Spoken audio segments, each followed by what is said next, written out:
Êxodo, capítulo 1, eu vou ler a partir do versículo 15. Êxodo, capítulo 1, versículo 15. Primeira parte aí, antes do versículo 15, você conhece a história, né?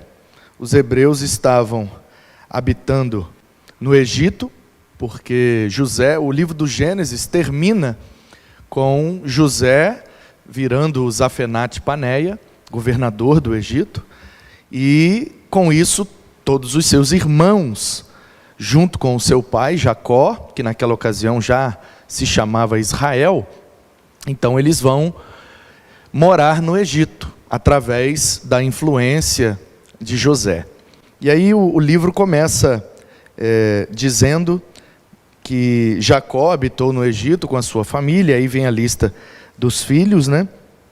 E a informação de que mudou-se o faraó. Um determinado faraó morreu e o filho dele, mais velho provavelmente, tomou o seu lugar. E aí há muita discussão sobre quem era o faraó do tempo de José, quem era o faraó do tempo de Moisés, e Tutimés, e Ramsés, enfim. Tem o Aminotepe também que entra na briga, e o povo tenta descobrir quem era e tal, mas o que importa aqui não é quem de fato era o faraó. Você sabe que o faraó não é o nome dele, né? O faraó é o título que ele carrega, assim como em Roma tem o César, então no Egito tem o faraó, quer dizer que é o dono, é o imperador, é o senhor.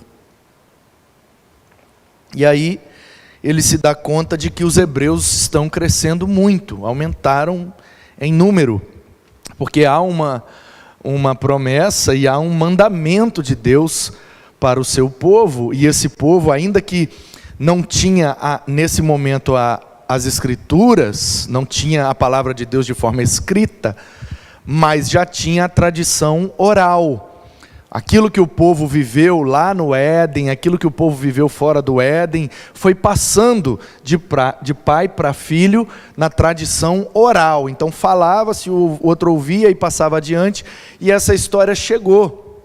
E aí essa turma que agora habita lá no Egito, são hebreus, são descendentes do Adão, descendentes do Sete, descendentes do Abraão, do Isaac, do Jacó e etc.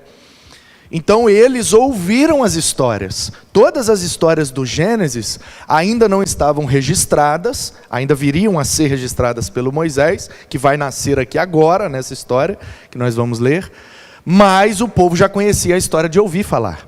Então eles já sabiam das histórias, da criação, do Éden, da expulsão, do pecado, do Caim matando o Abel, da Torre de Babel, do dilúvio e etc. Todas as histórias registradas no Gênesis, Moisés escreveu já conhecendo essas histórias, porque aprendeu provavelmente com a mãe dele, que virou a babá dele, e a mãe dele aprendeu com alguém, que aprendeu com alguém, que aprendeu com quem viveu a história lá atrás. Então, o povo conhecia Deus, conhecia a criação e conhecia o propósito de Deus através de Abraão na vida daquele povo. E aí eles conheciam um mandamento de Deus que dizia: sede fecundos, povoai a terra. Então tem um mandamento lá no Gênesis que é para fazer filho, porque eles, no início da humanidade, eram poucos. Então Deus, olha, eu criei esse jardim, ele é enorme, e vocês precisam povoá-lo. Então, o único jeito é fazendo filho. Então, não tinha televisão, não tinha internet, tinha que fazer filho mesmo. E aí os hebreus crescem muito e se tornam, talvez, alguns chegam a dizer que eles eram mais numerosos do que os próprios egípcios. Há a possibilidade, sim, de que a realidade era essa. Nesse momento lá no Egito, tivesse mais hebreus do que egípcios. E aí o novo faraó que assume, vendo aquela realidade demográfica, fala: bom, esse povo está muito grande aqui dentro. E se eles resolvem tomar o Egito de nós? Então ele toma essa decisão que nós vamos ler agora. Êxodo 1, a partir do versículo 15. O rei do Egito deu uma ordem às parteiras hebreias, das quais uma se chamava Sifrá e a outra Puá. ele disse: quando vocês servirem de parteira às mulheres hebreias, verifiquem se é menino ou menina. Se for menino, matem.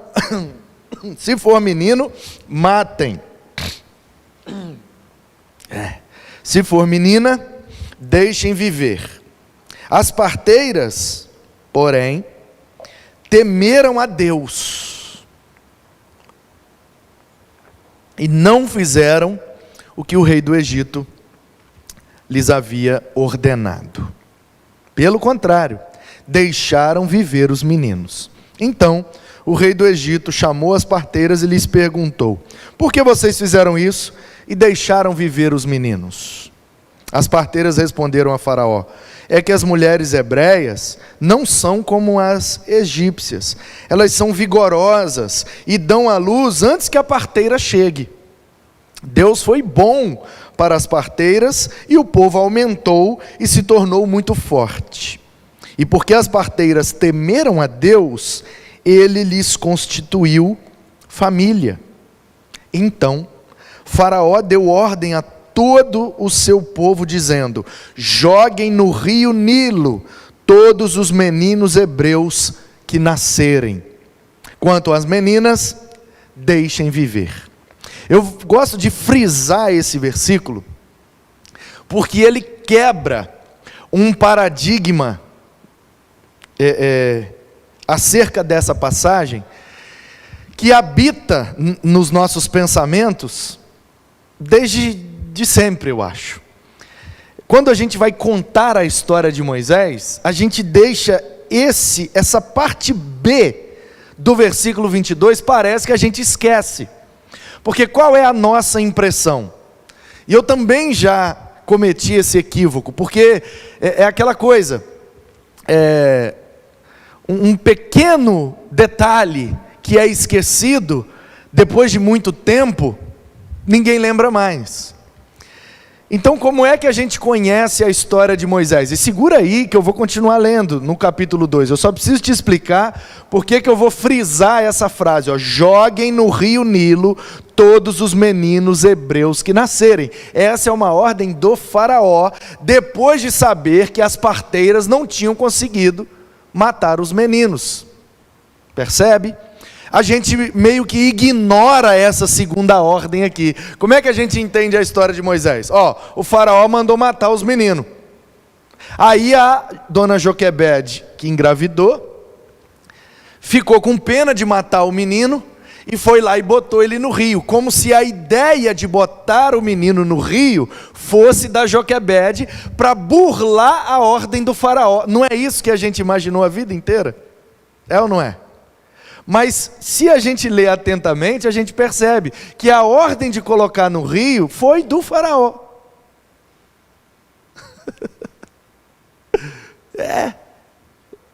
Foi o Faraó que mandou colocar no rio. Qual é então o detalhe? E aí entra a sapiência, e aí entra a sagacidade, e aí entra, como nos ensinou a tia Rosa ontem no culto infantil, entra a fé e a força dessa mãe. E é sobre ela que eu quero falar com você nessa noite, porque hoje é o Dia das Mães, o segundo domingo de maio. Ela quase teve um desmaio quando você entrou pela porta trazendo aquela torta. Deixa para lá. Segundo domingo de maio, hoje 10 de maio. E hoje ainda é aniversário da minha avó. Então quero aproveitar para mandar um beijo para minha avó Maria, ou vó Marela, como eu costumo chamar, a mãe do meu pai, minha avó paterna, que é branquelona e loirona também, e muito parecida, assim, esse meu jeito meio alemãozão vem dela. Ela tem origem, acho que é suíça, bem branquelona mesmo, e amarelona, cabelo amarelo, loiraça, e ela está fazendo aniversário hoje, dia 10 de maio. De vez em quando cai o aniversário dela no Dia das Mães, e ela teve 8 filhos, na verdade teve 9, e um faleceu, e aí junta todo mundo lá na casa dela, e é aquela festa, e ela faz uma comida top demais. Eu não consegui, tentei ligar hoje, correria, não consegui falar. Depois que terminar, talvez esteja muito tarde, mas amanhã eu dou uma ligada para ela. 3354-5296, DDD 24, lá em Resende. Liguei para ela quando eu era criança, precisei dela e nunca mais esqueci. Pois bem, o que eu dizia era que a ordem de jogar os meninos no rio foi do faraó. E aí, como tia Rosa frisou, Joquebede é uma mãe de fé, uma mãe corajosa, uma mãe que teve uma percepção. E é essa a grande lição que eu queria extrair aqui dessa mulher, uma mãe que, como todas as mães, não quer perder o seu filho, quer fazer o melhor por ele, para que ele se mantenha vivo, são e salvo. Então, o que é que a dona Joquebede fez? Ela obedeceu o faraó.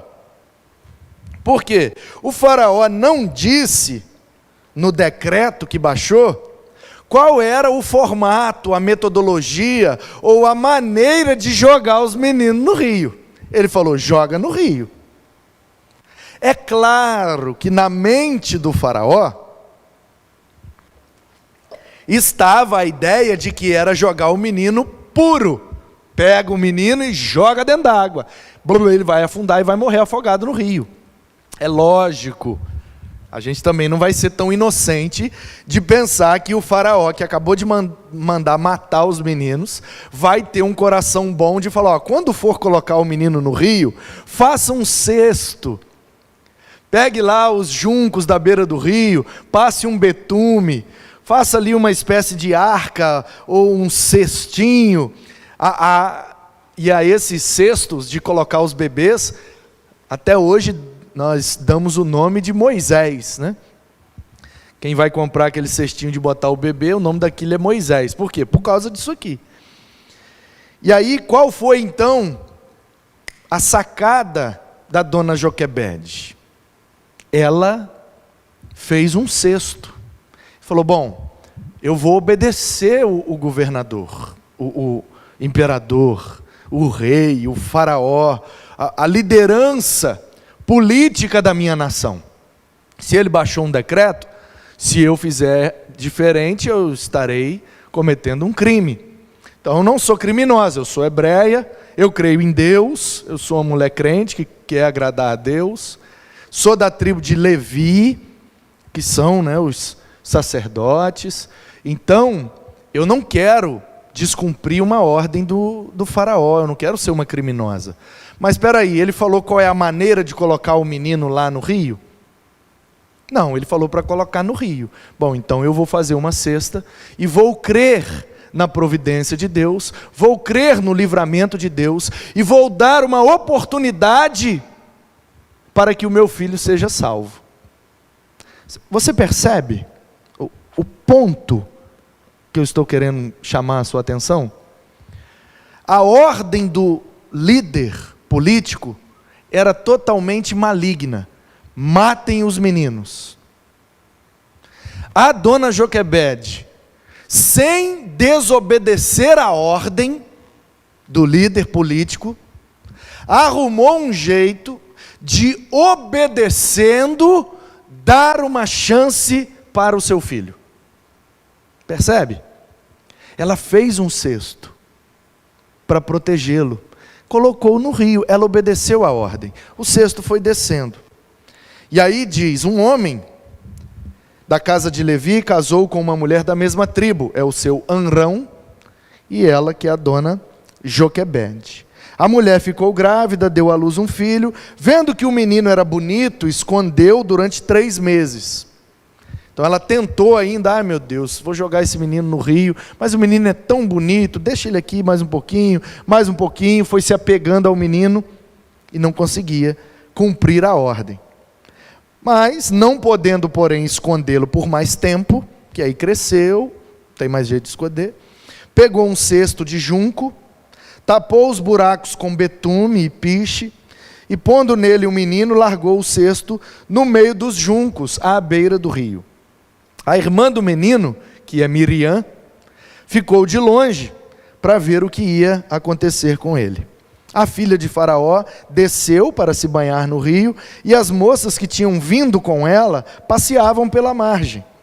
Quando ela viu o cesto no meio dos juncos, mandou que uma das criadas fosse buscá-lo. Abrindo o cesto, viu a criança, e eis que o menino chorava. Ela teve compaixão dele e disse: este é um menino dos hebreus.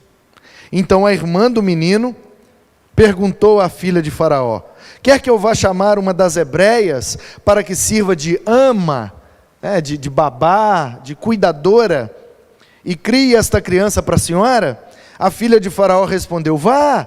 A moça foi, que é Miriam, e chamou a mãe do menino, a mãe dela, que é a dona Joquebede. Então a filha de Faraó disse à mulher: leve este menino e amamente-o para mim, e darei um salário para você. A mulher pegou o menino e o criou. Quando o menino já era grande, ela o levou à filha de Faraó, da qual ele passou a ser filho. Esta lhe deu o nome de Moisés e disse: porque das águas o tirei. Moshre, ou Shre. Moshre significa da água, ou das águas. Por isso que ele chama Moisés. Moshre, da água, porque ele foi tirado da água. Geralmente era assim, os meninos recebiam um nome de acordo com a ocasião do seu nascimento, naquela cultura. Então, lembra-se que o Jacó foi chamado de Jacó porque ele nasceu agarrado no calcanhar do irmão, e o irmão foi chamado de peludo, depois de vermelho, porque era a característica dele, ele nasceu todo peludinho e era meio ruivo. Então, Esaú, e também ele passa a se chamar como vermelho, ou Amon, não é isso? Amon? Me ajuda aí, Salmo. Amon. Os amonitas são descendentes de Esaú, não é isso? Ok. Esaú é peludo e Amon é vermelho, mudou o nome e tal, né? Enfim. Então é isso, o menino chama Moisés porque ele foi tirado da água, Moshre. Essa foi a ocasião do nascimento dele, porque ele se tornou agora filho da filha, então neto de criação do faraó. Ele passa 40 anos ali no palácio, como um neto de criação, e com 40 anos de idade aproximadamente, ele vê lá uma injustiça acontecendo, entra em luta corporal com um soldado egípcio, mata, e com medo ele foge para o deserto, onde passa mais 40 anos, ali com Jetro, ou Reuel, seu sogro, e com 80 anos Deus o chama, naquela cena clássica que está no capítulo 3 aqui, naquela sarça ardente, e ele então passa 40 anos liderando esse povo no deserto, e morre antes de entrar na terra prometida, e o seu sucessor é Josué. Então esse homem viveu em torno de 120 anos, tendo esses 3 períodos de aproximadamente 40 anos. O primeiro período como um neto de criação do faraó, o segundo período como um pastor de ovelhas para ajudar o seu sogro, Reuel, no deserto de Midian, e depois 40 anos peregrinando, um tempo no Sinai e outro tempo em Cades Barneia, onde ele morreu, e ninguém sabe onde está o corpo dele. Essa é a história muito, muito, muito resumida do Moisés. Mas nós não vamos falar dele hoje. Hoje é Dia das Mães, e a Rosa escolheu a história da Joquebede para contar, e foi ao ar ontem no nosso canal do YouTube. Se você ainda não assistiu, assista, compartilhe para que todas as crianças do planeta possam ver esse vídeo. Está uma bênção, muito, muito legal a história de Joquebede, e está com uma produção toda hollywoodiana, ficou top. Então, a dona Joquebede, foi a Rosa que escolheu, quando ela falou: vou contar a história da Joquebede, porque vai passar no Dia das Mães. Falei: então vou pregar sobre Joquebede também. E aí eu quero te chamar a sua atenção para alguns detalhes aqui. O primeiro deles é o que eu já fiz, é o versículo 22, a parte B. Joguem no rio todos os meninos hebreus. A ideia de jogar o menino no rio não é de Joquebede, como nós comumente e equivocadamente pensamos. A ideia de jogar no rio veio do faraó. Foi o faraó que mandou jogar no rio. A ideia da Joquebede foi jogar no rio dentro de um cesto, para proteger o menino. Então, a primeira coisa que nós aprendemos aqui com essa mãe é que alguns momentos vão exigir de nós uma dose a mais de fé. Porque é impossível criar filhos e não ter uma dose de fé.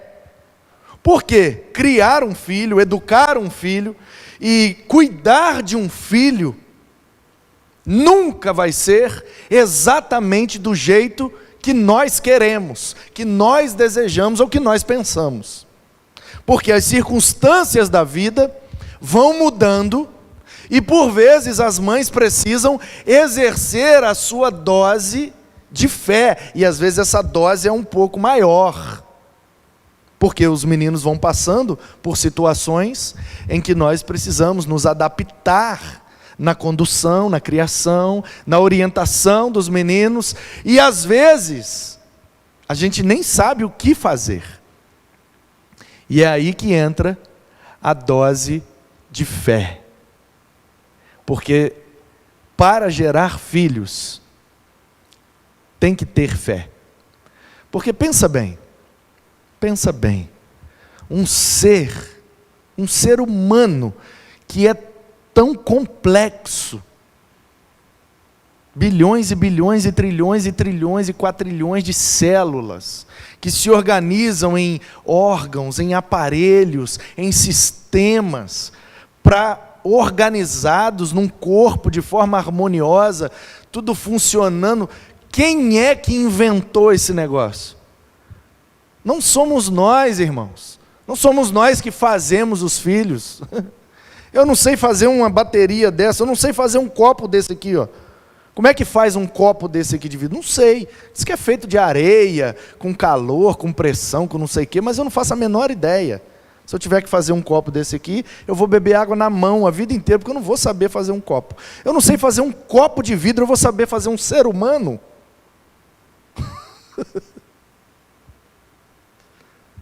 Pode perguntar. Qualquer pai, qualquer mãe. Não sabe fazer, às vezes, um utensílio simples. Às vezes não sabe desenhar. Eu não sei desenhar um ser humano. Quando eu vou fazer, eu faço de palitinho assim, ó. Como é que eu vou saber fazer um filho? Não. Engana-se quem pensa que somos nós que fazemos os filhos. Não, nós não temos essa capacidade de criação. Nós somos os instrumentos pelos quais Deus cria os seus filhos. E Ele faz isso através de nós.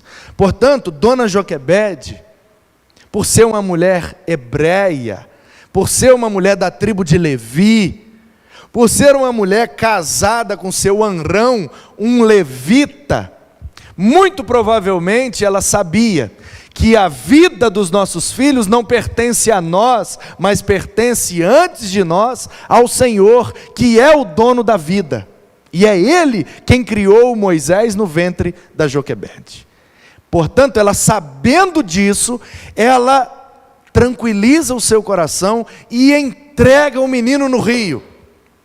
Mas Joquebede, você não pode fazer isso porque o menino vai morrer. O menino é bonito, o menino é formoso, o menino é forte, esse menino é especial. A gente está sentindo aqui na nossa vila aqui dos hebreus escravos que esse menino, ele tem uma estrela, ele, sabe?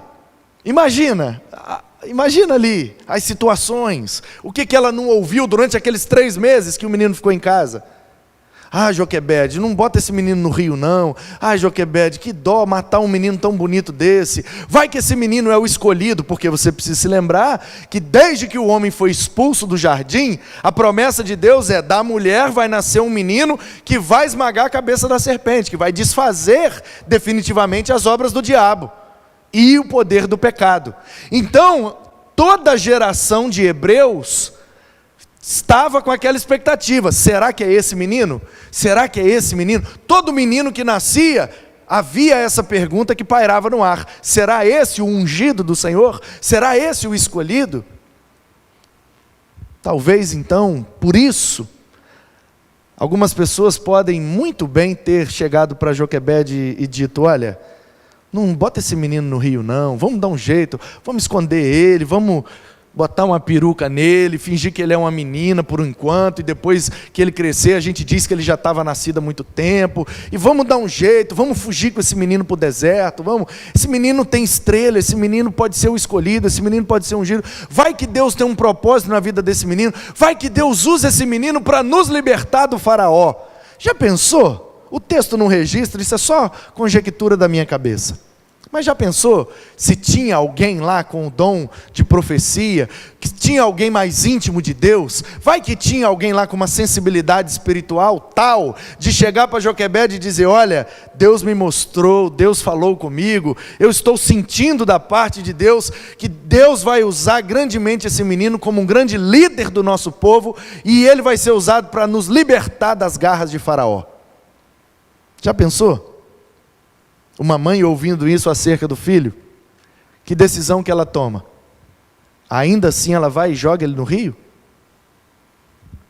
Então, meus queridos, eu tenho absoluta certeza, essas coisas que eu imaginei aqui é da minha imaginação, é só para criar algo a mais, para você perceber o drama da história.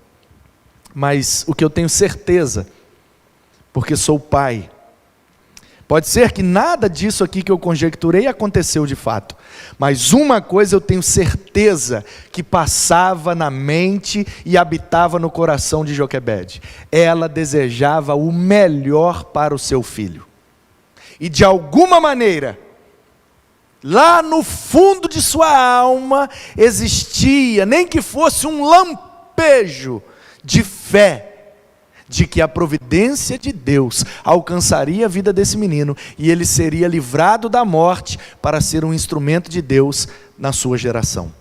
Porque toda mãe que se preza deseja isso para o seu filho, que ele seja bem sucedido, que ele seja próspero, que ele seja um instrumento nas mãos de Deus, e que ele seja usado para impactar a sua geração, que ele faça algo de relevante para marcar a história.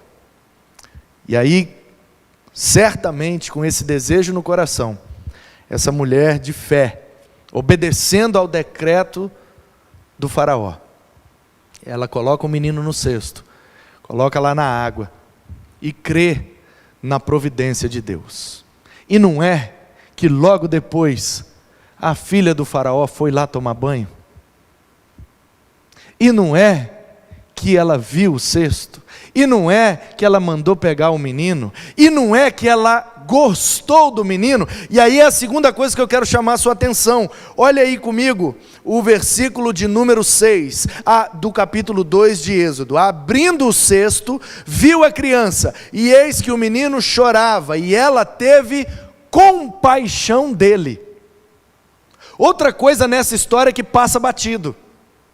Primeiro, o ato de jogar no rio foi uma ordem do faraó, não foi uma ideia criativa de Joquebede. A ideia dela foi apenas o cesto. Segundo, a filha do faraó poderia ter pegado esse menino e, uma vez que ela o identificou como um menino hebreu, jogado na água para afogá-lo, porque essa era a ordem do pai dela. Percebe? Qual é a ordem do pai dessa menina? Joga os meninos hebreus dentro d'água, no rio. Ela viu o menino no rio, mas o menino protegido pelo cesto.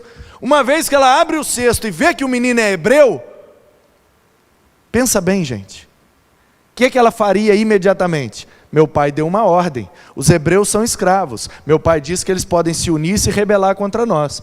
Então a melhor coisa que eu faço é obedecer o meu pai e afogar esse menino aqui agora. E bluf, e já era Moisés. Mas é aí que entra o segundo detalhe.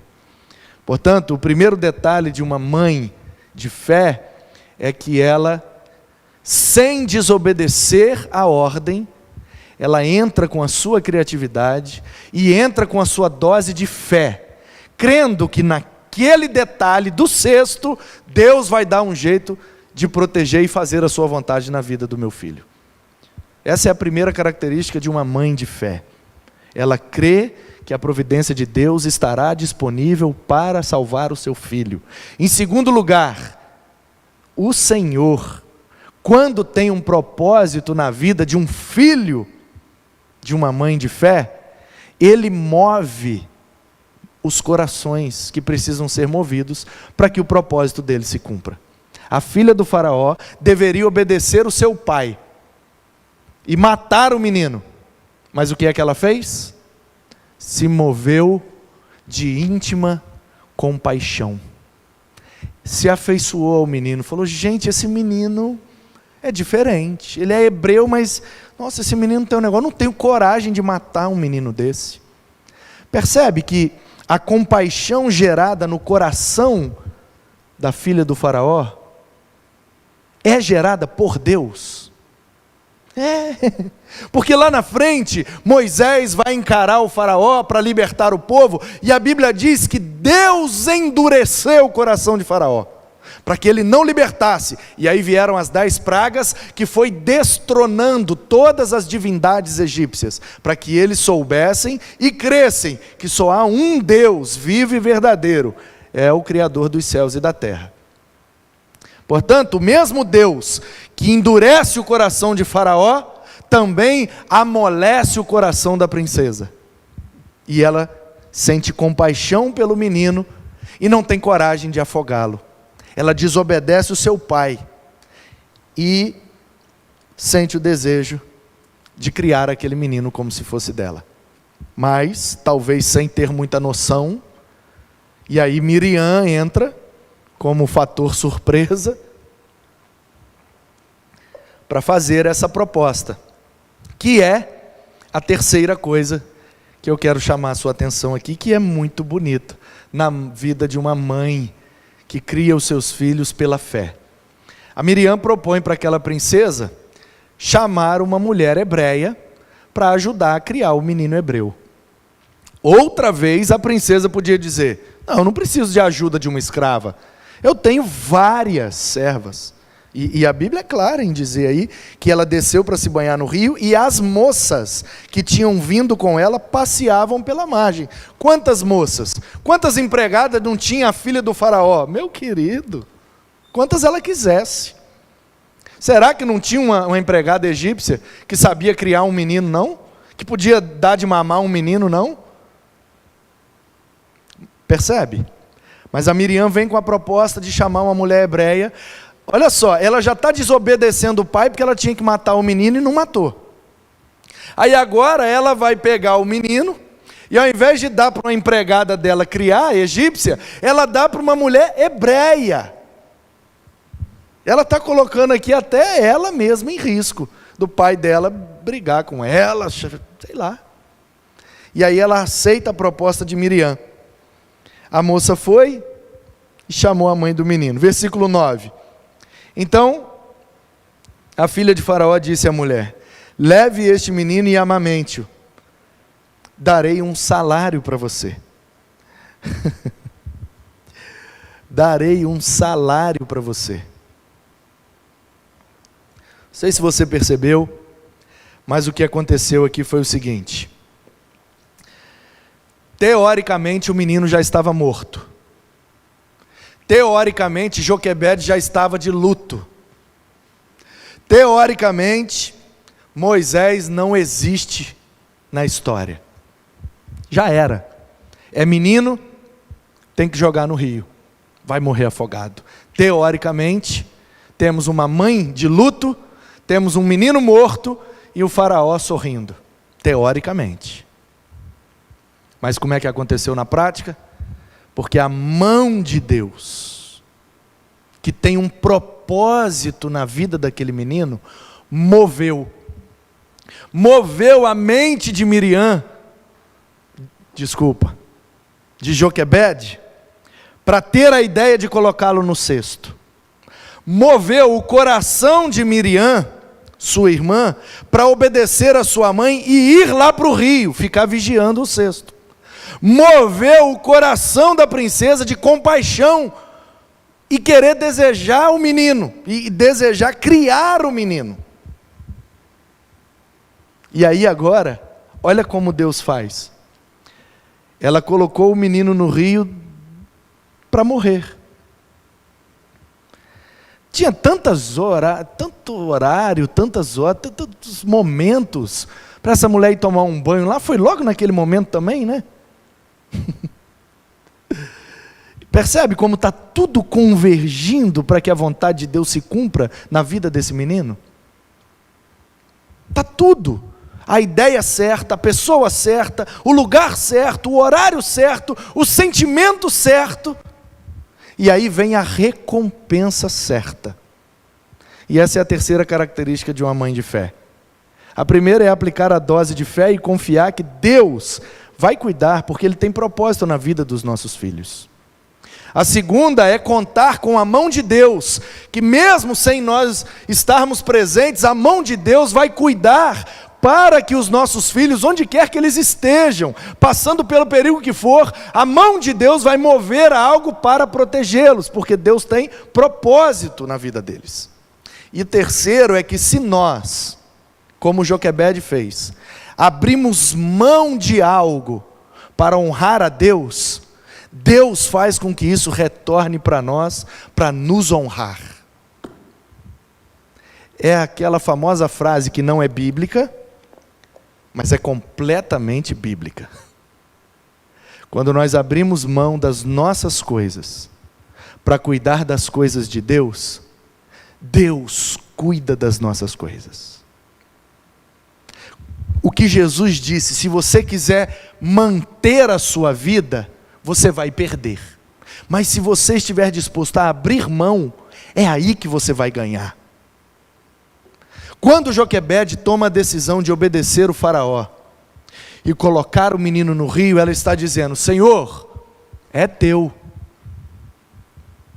Eu não sei fazer um copo de vidro, então não foi eu que criei esse menino não pertence a mim. Ele veio ao mundo através de mim, mas ele não pertence a mim. Foi eu que criei ele, não. Ele é do Senhor. O ato, é o mesmo ato que Ana teve de entregar Samuel no templo. Ó Senhor, eu não posso ter filho, então é o seguinte, já que eu não posso ter filho, eu estou convencida de que não sou eu que crio filhos. Não sou eu que gero filhos, porque eu estou tentando e não acontece. Então eu estou aqui ciente de que filho não sou eu que faço. É o Senhor quem faz através de mim. Quantas e quantas histórias a gente conhece? Você não conhece, não? Gente que tentou engravidar, tentou e não aconteceu. Aí desistiu, começou a tomar remédio, começou não sei o quê, e aí engravidou. Gente que não queria e teve, gente que queria e não teve, gente que teve sem querer, gente que teve querendo, que quis, não tendo. Por quê? Porque de fato a verdade é essa, não é a gente que faz o filho, é Deus que faz filho através da gente. Os filhos, diz a Bíblia, são herança do Senhor, um presente que Ele nos dá. E aí Ana, entendendo isso, não sou eu que faço os filhos, porque senão já tinha um monte, porque querer eu quero, Eucana manda ver, e só Penina que engravida? Quer dizer, o homem é fértil, porque a Penina está um filho atrás do outro. Então o problema deve ser comigo, né, Deus? Então ter filhos não é só uma questão de querer, né? É uma questão do Senhor querer, então, né? Então vamos combinar o seguinte, se o Senhor quiser ter um filho através de mim, eu vou devolver ele para o Senhor, já que é tudo seu mesmo. Aí Deus fala: ah, menina, agora você entendeu, hein? Então vem cá, toma. E aí ela vai e entrega o menino no templo. Entrega na mão de Eli, o sacerdote. E no culto passado nós aprendemos com a história aqui do Hofni e do Finéias. Os sucessores de Eli se desviaram e morreram. O sacerdócio em Israel ficaria sem um sucessor se não fosse o Samuel. Percebe? Deus já estava projetando, planejando Samuel para suceder Eli, para ser o grande profeta, sacerdote e juiz que ele foi. Portanto, Deus precisava de uma mãe de fé para fazer com que aquilo acontecesse. O ato de Ana entregar Samuel no tabernáculo é o mesmo ato de Joquebede entregar Moisés no rio. É como se dissesse: entrega para Deus. Já viu essa expressão? Lá em Minas usa muito. Entrega para Deus. Ah, mas tal coisa está agarrada, tal coisa está não sei o que, está difícil. Entrega para Deus. Como quem diz assim: não tem o que fazer mesmo. Entrega para Deus. Entrega para Deus. Esse é o ato de uma mãe de fé. O ato de Joquebede, o ato de Ana, o ato de Maria. E você pode olhar nesse livro, todas as grandes mães tiveram essa atitude. De entender que os seus filhos não pertenciam a elas, mas pertenciam ao Senhor. Então elas entregaram para Deus. E o que é que Deus fez? Deus deu de volta a honra delas serem as mães desses grandes homens. Entrega para Deus, mamãe. Você está aflita, você está... Ai, meu filho, não sei se vai dar certo. Ai, não sei se vai ser crente. Ai, não sei se vai... Meu Deus, esse menino é muito irresponsável. Ele é um quarto sujo demais. E não ajuda em fazer nada. E está indo mal na escola. Ai, meu Deus, esses meninos vão me envergonhar. Esse menino... Ai, onde foi que eu errei? Ei. Entrega para Deus. Entrega para Deus, porque os nossos filhos pertencem ao Senhor. E se nós formos homens e mulheres de fé, que criem os seus filhos baseados na fé, com exemplos de fé, com histórias de fé, e sobretudo com a própria fé envolvida nas relações, o Senhor que nos concede a fé, Ele vai entrar com a providência, Ele vai proteger os meninos, Ele vai fazer com que o seu propósito se cumpra, e Ele vai trazer de volta, como aconteceu com Joquebede. Você vai ser mãe do seu próprio filho, e ainda vai ganhar um salário. A história aqui, literal, é um texto narrativo, foi isso que aconteceu. Ela foi contratada pela princesa, para ser babá do menino, remunerada. Mas o que é que a gente pode tirar de lição espiritual disso aqui? Toda vez que eu pego o que eu tenho de mais precioso e entrego para o Senhor me entrega de volta uma honra, um galardão, uma recompensa. Vale a pena entregar tudo para o Senhor e confiar que Ele há de fazer a sua vontade, e a sua vontade é sempre boa, perfeita e agradável. Ainda que a gente não entenda, mas existe à nossa disposição a paz de Deus, que excede todo entendimento, e guarda o nosso coração em Cristo Jesus. Amém.